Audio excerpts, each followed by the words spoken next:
They're Prasa and metrorail trying to hunt down arsonists who are repeatedly setting alight trains in Cape Town. At the weekend, 2 carriages were torched. A total of 149 carriages have been lost to the provincial train fleet since May 2015. Well, eNCA's Athi Mtongana is at Cape Town train station with the latest for us from there. Athi, a very good morning to you. What is the situation this morning? How has this affected commuters, this latest incident at the weekend? How has it impacted travel this morning? The Cape Flats in particular, the Cape Flats line in particular, Uveka, will be affected by this latest incident. Platform 14, 15 and 16 will probably be out of commission as they are the ones that were affected when the train caught fire on Saturday, almost 6 o'clock in the evening. That's the time that it was reported that the train had caught fire. Now this, like you said, is the 149th incident happening of this nature here in Cape Town. And one interesting thing about so many of these incidents is that they are mostly targeted at the central line. Now the central line here in the Western Cape, Uveka, is the busiest. A lot of Cape Townians rely on trains to commute on a daily basis to and from work, and the central line is the one that is the most busiest, and it is one of the most affordable modes of transport, public transport, that Cape Townians use here in the Western Cape.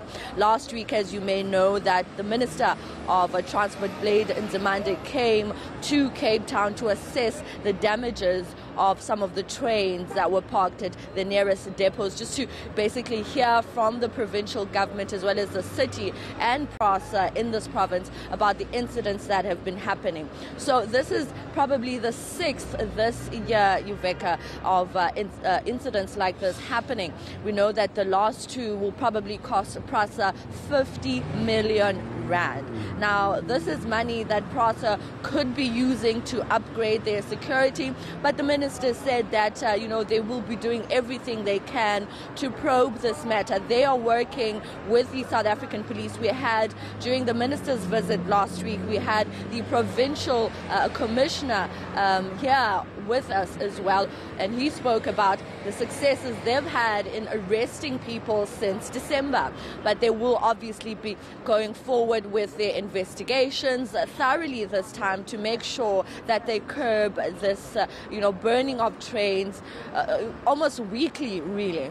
Now, actually, we had the acting Prasa CEO in just a couple of minutes ago, Martha Ngoya, and she was reluctant to say, where they suspect or who they suspect might be behind this, but admitting that they've had several complaints about service, about the train service coming in recently. They know commuters are unhappy, but she couldn't, of course, venture a guess, and we wouldn't push her on that because it is obviously at a sensitive stage, investigations. But with your ear to the ground, what is the word on the ground there among commuters themselves, the various people you've been speaking to about this story? Who do they think is actually behind these attacks and why? Let's start with the authorities. Number one, Prasa. The minister, provincial government and the city, they're all tight-lipped. Nobody wants to say exactly what is behind these incidents. We asked the police commissioner here in the province to perhaps give us an idea. We know that arson is obviously suspect to these incidents happening here in the Western Cape. However, it is quite alarming that they, as authorities, are not coming forward with letting people know what is behind these incidents. Now, with regards to commuters, obviously gone are the days where trains are a reliable and, reliable mode of transport in terms of times. A lot of people get to work late. A lot of them saying to us that their bosses get to a point where they get tired of hearing complaints of them arriving late because trains on a daily basis are delayed. The Cape Flats line right now, like I said to you, will be affected. The central line, people relying on trains no longer want to use trains. Now, this obviously will impact the entire city's public transport system. A A lot of people who are using trains will now be using buses, will now be relying on golden hour services, my city services, as well as the minibus taxi industry. Now they're also saying that they're experiencing pressure and loads more amount of people, going into other modes of public transport because they don't really trust trains anymore.